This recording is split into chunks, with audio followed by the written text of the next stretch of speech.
এরপর প্রশ্ন হলো মহিলাদের ব্যবহার্য অলংকারের জাকাত দিতে হবে কিনা। অনেকে বলছেন ব্যবহার্য অলংকারের জাকাত দিতে হবে না, অতিরিক্তগুলোর জাকাত দিতে হবে। আপনার নিকট এই বিষয়ে জানতে চাই। এ বিষয়ে আসলে মত পার্থক্য আজকে নতুন নয়, অনেক আগে থেকেই ওলামা ইকরামের মধ্যে, ইমামগণের মধ্যে মত পার্থক্য আছে। অনেক ইমামদের মতেই মহিলাদের ব্যবহারের যে স্বর্ণ আছে সেগুলোর জাকাত দিতে হবে না, যেগুলো ব্যবহারের জন্য নয় সেগুলোর জাকাত দিতে হবে। যদিও হানাফি মাযহাবের ফতোয়া হলো যে ব্যবহার্য স্বর্ণের জাকাত দিতে হবে। অতএব ব্যবহার্য স্বর্ণের জাকাত দেওয়াটাই হলো নিরাপদ মত, এবং এই ক্ষেত্রে এই মতটার উপর আমল করলে আমরা কোনো প্রকার রিস্কে আর থাকি না, এবং দলিলের দিক থেকেও এটি যথেষ্ট শক্তিশালী, যার কারণে ব্যবহার্য স্বর্ণের বা অলঙ্কারের জাকাত দিতে হবে এই মতটিকে আমরা অগ্রাধিকার যোগ্য মনে করছি। যদিও ভিন্ন মত কিন্তু ইমামগণের রয়েছে, যেটি আমরা একটু আগে বলেছি। আমরা কেউ ইমামগণের মত পার্থক্য আছে সেটা জেনে তার সুবিধাটা গ্রহণ করব না, বরং দলিলের ধার বিবেচনা করার মতো ক্ষমতা থাকলে সেরকম ব্যক্তি হলে তিনি তো দলিলের ধার বিবেচনা করতে পারেন। আর অন্যথায় আমরা এই সমস্ত ক্ষেত্রে অন্তত নিজের নফস বা প্রবৃত্তির পূজা যেন না করি, অর্থাৎ সুবিধা গ্রহণের মানসিকতা যেন না থাকে, সেটি আমাদেরকে মাথায় রাখতে হবে।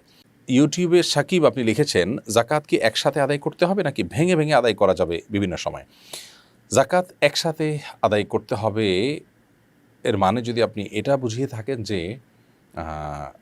যত টাকাই হোক না কেন একদিনে এক মুহূর্তে আদায় করে দিতে হবে, তাহলে সেটা সঠিক নয়, অর্থাৎ এভাবে দিতে হবে না। তবে জাকাত আপনি কাউন্ট করেছেন, কাউন্ট করার পর বিলম্ব না করে যত দ্রুত তার সাথে সম্ভব আপনি জাকাত দিয়ে শেষ করবেন, এটি হলো কর্তব্য।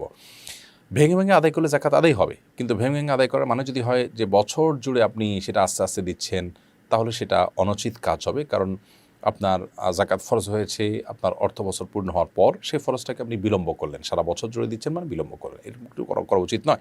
পরে সেটাকে যত দ্রুততার সাথে সম্ভব দিবেন আপনি, সেটা 1 সপ্তাহ হতে পারে, 10 দিন হতে পারে, 20 দিন হতে পারে, 1 মাস হতে পারে, বড় জোর আপনি যৌক্তিক সময়ের মধ্যে দিয়ে দিবেন। আপনি অহেতুক টাকাটা আটকে রাখলেন এবং সেটা আপনি অপেক্ষা থাকলেন যে 6 মাস পরে আমি কাউকে পাবো তারপর দিব, 8 মাস পরে কাউকে পাবো তাকে দিব, এরকম করাটা অনুচিত। যদিও সেভাবে করলেও জাকাত আদায় হয়ে যাবে, কিন্তু সেরকম বিলম্ব করা জায়েজ নয়। এরপরে প্রশ্ন হলো, জাকাত কি রমজান মাসে দিতে হবে, অন্য মাসে জাকাত দেওয়া যায় না? এটা আমাদের সমাজের একটা ভুল ধারণা। আমরা মনে করি যে জাকাত রমাদান মাসেই দিতে হয়। মূলত জাকাত এটা অর্থ বছরের সাথে সম্পৃক্ত বিষয়। আমি জাকাত দেওয়ার মতো সম্পদের মালিক হয়েছি যেই সময়ে, পরবর্তী বছর চান্দ্রবর্ষের হিসাবে ওই সময়ে ওই দিনই আমি জাকাতের কাউন্ট করে জাকাত আমি হিসাব করে জাকাত দেওয়ার উদ্যোগ নেব। প্রত্যেকটা ব্যক্তির এটার আলাদা আলাদা হিসাব হতে পারে।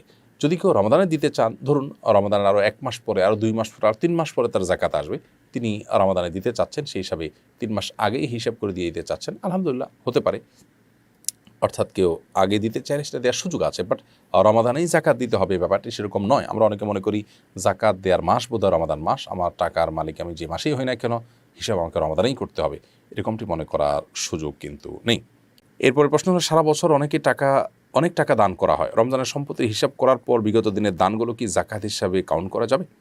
না, এটা করা যাবে না। জাকাত হিসাবে আপনি কাউন্ট করতে হলে যা দান করছেন ওইটা দানের সময় এটা যে জাকাত হিসাবে দিচ্ছেন সেই নিয়তটা কিন্তু আপনার মধ্যে থাকতে হবে। সেই নিয়ত যদি আপনার মধ্যে না থাকে, তাহলে সেক্ষেত্রে কিন্তু এটা জাকাত হিসাবে আপনি গণ্য করতে পারবেন না। আপনি আগে দান করেছেন জেনারেল দান হিসাবে, আপনি দান করেছেন, পরবর্তীতে এসে বললেন আমি এটা জাকাত থেকে কাউন্ট করবো, এটা সুযোগ নেই। কারণ আপনি দান করার সময় যে নিয়ত করেছেন ওই নিয়তটার উপরেই সেটি প্রতিষ্ঠিত হয়ে গেছে, অতএব এটাকে আর পরিবর্তন করার সুযোগ নেই। অতএব আপনি যখন দান করছেন ওই সময়টাতে আপনার জাকাতের নিয়ত ছিল কিনা এটা গুরুত্বপূর্ণ।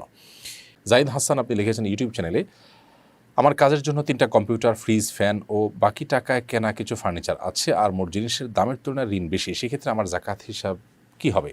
দেখুন, আপনার কম্পিউটার, ফ্রিজ, ফ্যান, এগুলো ফার্নিচার, এগুলো সবগুলো আপনার ব্যবহারের আসবাবপত্র, অতএব এগুলো কোনোটাই জাকাত হিসাবে কাউন্ট হবে না। অতএব এগুলোর মূল্য আপনি ধরবেন না। আপনার কাছে নগদ টাকা থাকলে, স্বর্ণরূপা থাকলে, ব্যবসার মালামাল থাকলে সেখানে সেগুলোকে আপনি জাকাতের সম্পদ হিসাবে গণ্য করবেন এবং সেগুলোর জাকাত আপনি দিবেন যদি জাকাতের নেশাব পরিমাণ হয়। নূর ইসলাম আপনি লিখেছেন, আমার ক্যাশ টাকা নেই, তবে আমার নিজ নামে চাষের জমি আছে প্রায় 3 একর, এই জমিতে কি জাকাত আসবে? ভাই নূর ইসলাম, ক্যাশ টাকা না থাকুক কিন্তু আপনার নিজের নামে চাষের জমি যদি থাকে, তাহলে সেক্ষেত্রে চাষের জমির ফসলটা যদি আপনার জাকাতের নেশাব পরিমাণ হয়, 25 মণ হয়, এবং ফসলের উপর জাকাত আসার যে শর্ত সেটি পাওয়া যায়, তাহলে সেক্ষেত্রে সেটা জাকাত আপনি দিবেন, ফসলের জাকাত। আর চাষের যে জমি আছে জমির মূল্যের উপরে কোনো জাকাত আসবে না। আর যদি জমি থাকে আপনার রিয়েল এস্টেট বিজনেস টাইপ জমি, অর্থাৎ যে জমি আপনি কেনাবেচার কাজ করেন, তাহলে সেটা ব্যবসার পণ্য হিসাবে গণ্য হবে। যেটা কেনা হয়েছে বিক্রি করার উদ্দেশ্যে, সেটা ব্যবসার পণ্য, ব্যবসার মাল হিসাবে ধরা হবে এবং সেই ভিত্তিতে তার জাকাত আপনাকে দিতে হবে, তার মূল্যের উপর জাকাত আপনাকে দিতে হবে।